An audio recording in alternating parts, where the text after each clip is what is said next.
Will you consider this? There's something that's been going on like for the last 9 years that I used to think that I knew a lot about what was going on in town, but somehow I missed that memo. However, I've known about the program that's involved, and Cindy Morris, who is the president of the Peoria Public Schools Foundation, knows all about what's going on at Woodruff. Tell me the exact name of it. Woodruff? It's the Culinary Woodruff. School. The former Woodruff as a high school is now the Woodruff Career and Technical Center. Okay. And they have a culinary program that's in the 12th year.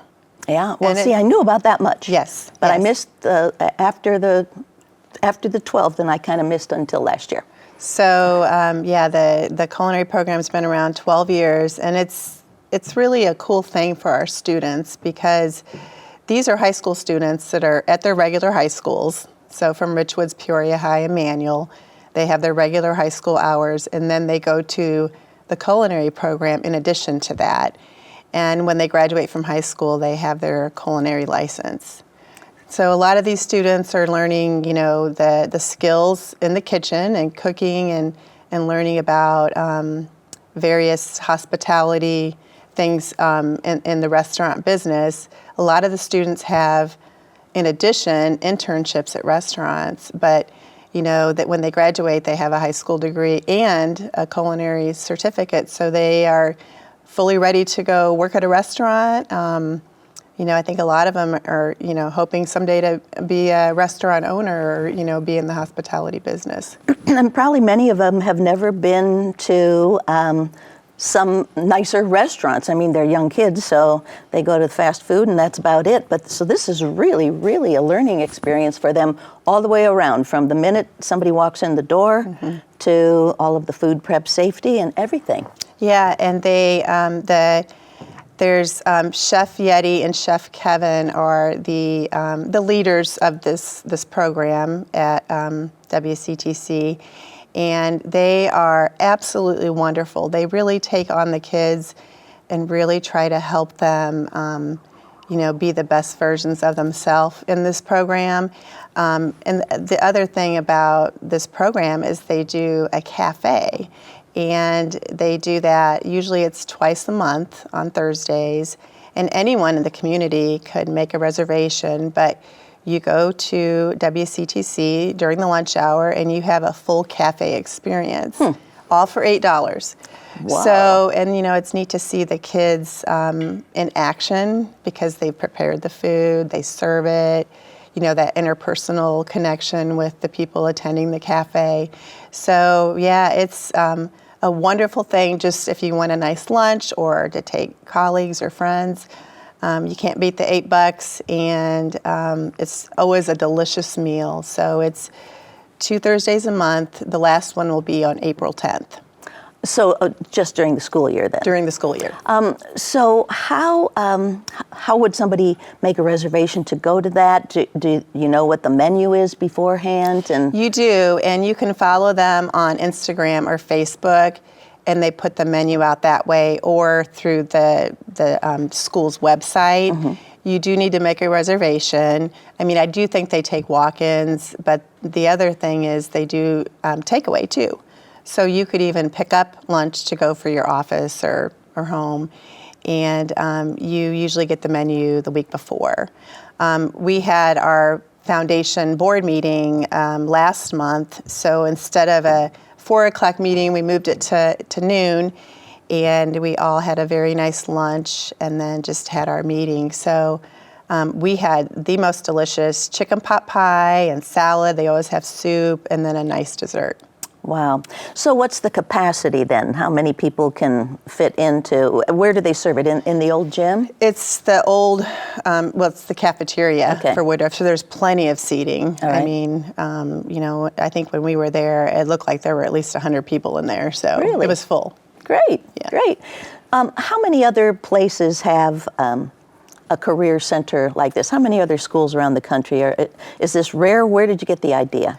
So, the superintendent, Dr. Sharon Karat, when Woodruff was closed in 2010 as the more traditional high school, and we still have the 3.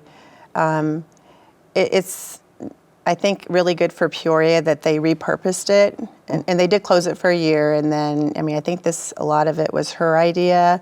I don't think there are a lot in the country. I don't know, but for our community, we're very lucky as far as this. They have other programs too, but I know ICC does a culinary program as well.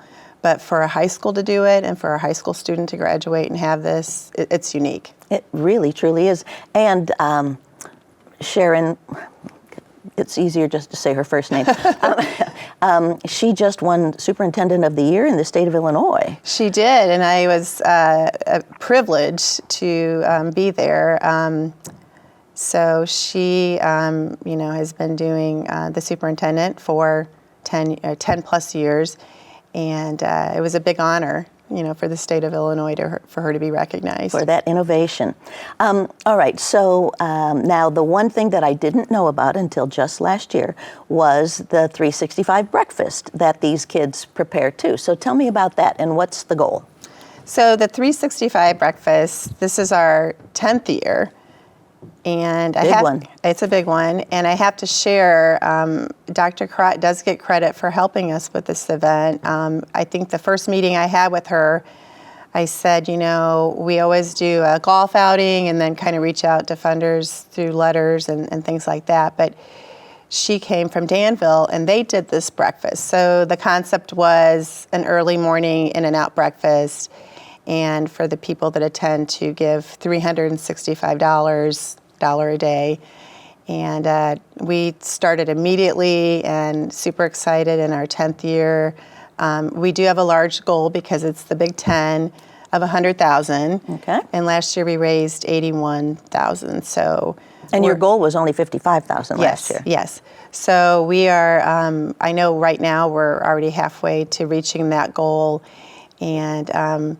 It's unique, and there are so many wonderful nonprofit organizations and events, but I think ours is unique because, one, it's a breakfast, and then we really showcase our students through the culinary program preparing a delicious breakfast. Right, so tell me about that. So they prepare not just the standard eggs and bacon. No, it's I would call it a gourmet breakfast, and so it is, like an egg casserole and yogurt parfaits, and they make French toast casserole. It's really a nice breakfast. All right. And then, so do they plate the food and you get it, or do you go through a buffet line? It's a buffet, and I know we expect to have at least 300, if not more, at the breakfast. Wow. So it's a big one. How many kids are in the program right now? So how many kids will be there just doing the food and the prep and the serving and all that? Well, there's 65 kids in the program. All right. So I think it's all hands on deck when making and preparing the food. The day of the breakfast, because it's so early, I would say there's 20 or 25 that come and serve and, are there, but it's special. They're all a part of it. Even the setting up the tables, they're all there, folding the napkins. Mm-hmm. And so it's a very good experience for them. It really is. What do you hear from some of the kids who've been through the program? Kids, a lot of them are adults now, and why they chose to go that route? Well, the best part about the program is seeing kids that were in it and now in restaurants and having success. And that happens because, I would call myself a foodie, and I'm at local restaurants a lot. So I do run into kids that have been through the program, and they know it's unique, that program and that opportunity. And I think they know that, in the state, there really isn't, I don't think any others like it. So I feel like our kids that go through it and are in it, and I think with the leadership of Chef Kevin and Chef Yeti, who are their leaders, and then, they have a wonderful principal, Mr. Arnie Spiker. They felt very supported, and it's just a great place for them to be. That's pretty exciting. So if somebody wanted to go to the breakfast, now's the time for them to get involved. So how do they find that information? So they could go to our website at www.ppsfoundation.org, and they can make a reservation there. I have to give a shout out to our breakfast chair. She's been doing this for 9 years, Cheryl Samphilip, a lifelong educator and foundation board member, and she puts her heart and soul into this. But you know, she helps a lot with the fundraising, and everyone that attends the breakfast, and you do need a reservation. You get you know, a wonderful breakfast. You get the best goodie bag. Everyone gets a really nice goodie bag. Starbucks donates the coffee. So it's just a really, really nice breakfast. So you also showcase some of the other kids from other schools as well, to a little bit of entertainment. So it's not just about food, because you don't want to talk with your mouth full, so you Yes. have some entertainment. Yes, we have entertainment every year. So we'll have, we'll choose a school. I'm not sure who this year is quite yet. Last year we had Charter Oak students, and they were absolutely adorable. You know, people like to see kids singing and entertaining, and they were phenomenal. The other thing about the breakfast is we try to make it short because most people, you know, are working. So we're in and out. Usually the doors open at 7, 7:30 the program begins, and usually we're out by 8:30, 8:45 at the latest. So you're at work. But every year we bring back a Peoria Public School alumni to speak. Keynote, 10 or 15 minutes. We've had a lot of manual speakers, alumni come back and talk. Last year we had Chris Reynolds from Bradley. This year we have... I think I know who. I think you know who it is. I know. So this year we have the CEO of the Peoria Riverfront Museum, John Morris, and he is a Richwoods alum. And actually her husband. So Yes. okay. And he's a very proud Richwoods alum, and I call him Mr. Peoria because, you know, what he's done at the Peoria Riverfront Museum, and they have a very strong relationship with the school district, with the ESI, Every Student Initiative. Right. Our students in Peoria Public Schools go to the museum for free every year. So, you know, I think he'll do a great job. I think so. Well, and do they just talk about their experience in the public schools, or and where it's led them? Obviously, any twists and turns that you've been surprised by? No, I mean, you know, of course, it is a fundraising event. So, you know, to give, you know, kind of to let people know what Peoria Public Schools did for them, and then, you know, kind of just a big push for what we do and supporting our public schools. So tell me about. So let's say you're going to raise your $100,000, and what do you do with that money? Where do you use it? Where do you focus? So our foundation, we have ways that we've traditionally supported the school district: classroom grants for teachers, scholarships for students, mostly seniors. We have a 11-year program. It's called our Horizons Club. It's 6th, 7th, and 8th graders lunch and learn, where we talk to students about career professions and college. So that's a big area of focus for our funds. It's an amazing thing to help children think about careers and know about different options. We oversee the Adoptive School program in the district. That's over a 30-year program. And then we do a lot of basic needs support. You have little free pantries? We do. We have little free pantries at almost every school. We have snack packs for kids on the weekends. We provide uniforms and clothes for kids, and we also do a lot of rent and utility assistance. We have a 78% free and reduced lunch ratio, so you know, a lot of our kids are have a lot of need. And so the money is there to assist them? Yes, yes. Wow. No, that's just some of the things we do, but yeah, so it's really good stuff. Okay. Is there anything special this year, because it's the 10th year, a special focus that some of the money, a portion of the money will go to? So it would be our Horizons career programming, because we do have a lot of part-time staff with that, and they're in the schools, you know, with the kids working directly. So a goal for that program is to always have more students to reach, and you know, the last couple of years we've kind of been, you know, this is how many people we have working in the schools, and you know, getting more kids impacted by it. So All right. Well, we talked about all of the culinary stuff. So, and you call it WCTC. So it sounds like a TV or radio station. Yes. But what else goes on at the Woodruff Center? Well, the Woodruff Career and Technical Career and Center. Technical Center. I'll get it. You know, I'll remember it at 3:00 in the morning. I'll get it That's right. okay. There's a lot going on. They also have a cosmetology and barber school. So that's another really unique thing because, and there's barbering and cosmetology schools in the area, but, it's This is part of their school day. it's part of their school day, Yeah. and they get their licensing upon graduation. So they save that money of going in probably 1 or 2 years. Is that what it is? A 2-year program? I think it's 1 or 2 years. I'm Okay. not sure, but yeah. So basically, the district is covering that, and then they have their high school degree and their license for When they graduate, they can for go to work. that. Yeah. So Wow. yeah, they do some other things too. I'm trying to think. Do they have shop there also? They do. But do. not as much. Is it more technical? Because that's where everything is right now. Yes. Computers. I Yes. need to come. Yes. I need that class.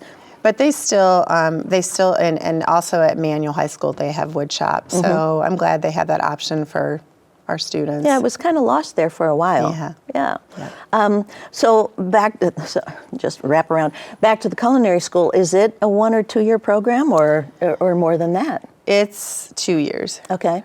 Yeah, so it's a 2-year for juniors and seniors. And the guidance counselors kind of steer the kids in that direction, or how does that work? I think that the WCTC does a really good job of going into the high schools and talking about the programs they offer.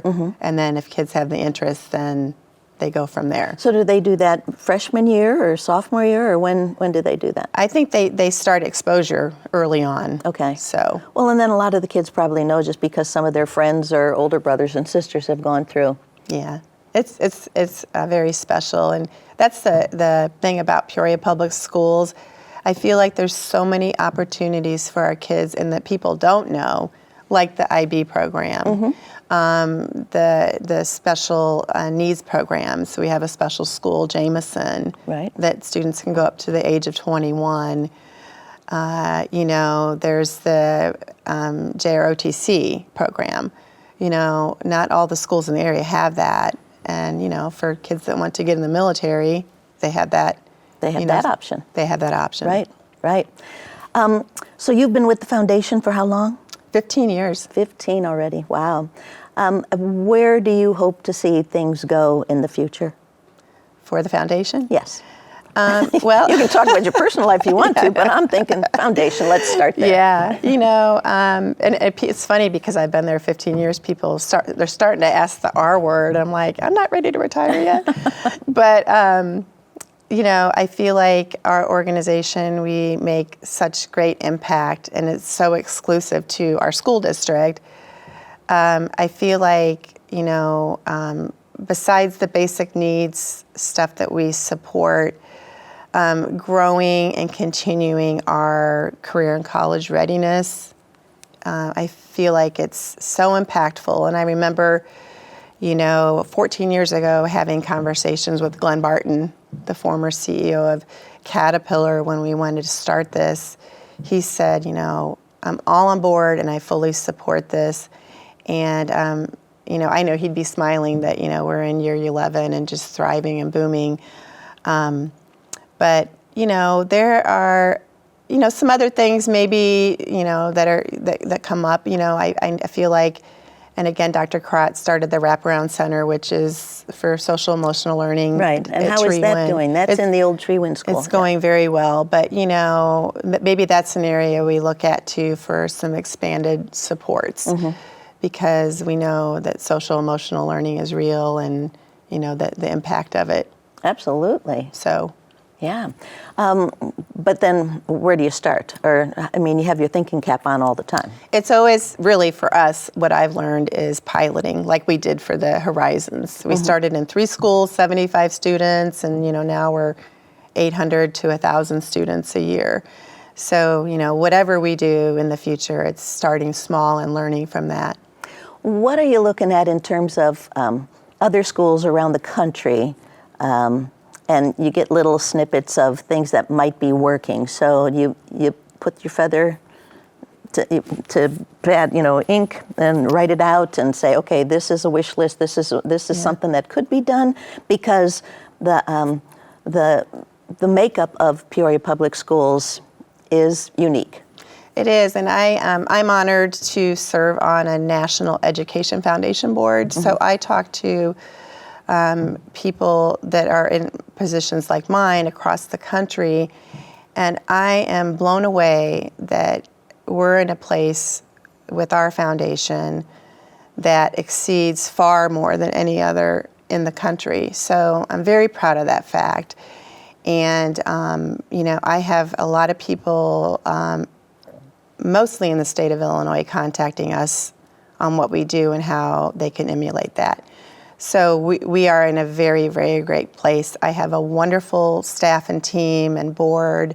We do have a great superintendent. All those things make a big difference, but extremely proud of where we are. So what other ways do you raise money? You still have the golf outing. We do. We do a golf outing every year, and that's something, I inherited. But, golf outings are popular, and I feel like for us, that event is definitely like a well-oiled machine. The same people come every year and support, and then we do this breakfast, and then, the old-fashioned way of a letter once a year. And I love development and, kind of donor relations. So it's, going to lunch with people that care about the school district or coffees. So that's the way I do it. The old-fashioned way. The old-fashioned way. Yep. Person to person, which is amazing, rather than sending an email or something very impersonal. Yeah. Okay, so you're going to continue to do this until the big R, maybe. What do you think, if you were to retire at any time, what do you think you would do after that? Still be involved with the school somehow? I don't know about that, because I do think I will work as long as, I feel major impact, and I'm okay with the thought of retiring, but I do have a retirement job in mind. I started 4 years ago, very tiny, I call it a micro business. I have a little cookie business. It's called Cindy's Confections. I think I tasted some of that. Yeah. And I do farmers markets. And then I started my own farmers market this last year. So that's my little side hustle. I love it. I lost both my parents several years ago, and, empty nester. So I wanted to get a passion project. I love baking. I like kind of being outdoors. So when I retire, I'll probably just keep that up. Okay. And then I just like being outdoors. Well, do you find you're relieving some stress when you're also baking? I mean, that is your comfort zone? Yeah, well, and I grew up with a mom that was a homemaker. She was, trained to be a nurse, but she stayed home and raised my sister, brother, and I, and she cooked. We didn't go out to dinner. Like, my mom was a real homemaker and baked, and my grandmother was a baker, and my sister is, and we just really like it in our family. I don't call myself a modern girl, but I do have some definitely old-fashioned qualities. Okay. Well, I like that. That's good. That's good. Okay. Well, where do people find you to have you do a little extra baking for them? Oh no, I don't. I really just like to do the markets, because the work that I do is, very, very busy. So I have a system set up. I do a market on Wednesday nights and I bake on Tuesday nights, but I'm very content with that. Okay. I don't need extra cookie business. Yeah. So. Well, Cindy, thanks so much. How exciting. And you get to spend a lot of time in the schools and doing all that, and then at the Riverfront Museum to support John with everything that he does. And how exciting. Can life get any more exciting for you? It could. Yeah, it could. Maybe grandkids someday. Yeah, grandkids. And they're fun. I know. They are worth it. Somebody said, why are they grandkids? Because they're grand. Yeah, so exactly. It'll happen. Yeah. All right. Well, thanks so much for sharing the story about the WCTC. I'm not going to attempt it. I got that down. It's some of my media training. And I hope that the 365 breakfast is a huge success, and people can look that up on the website. And in the meantime, stay well. Thank you. And you stay well. Thanks for joining us, too.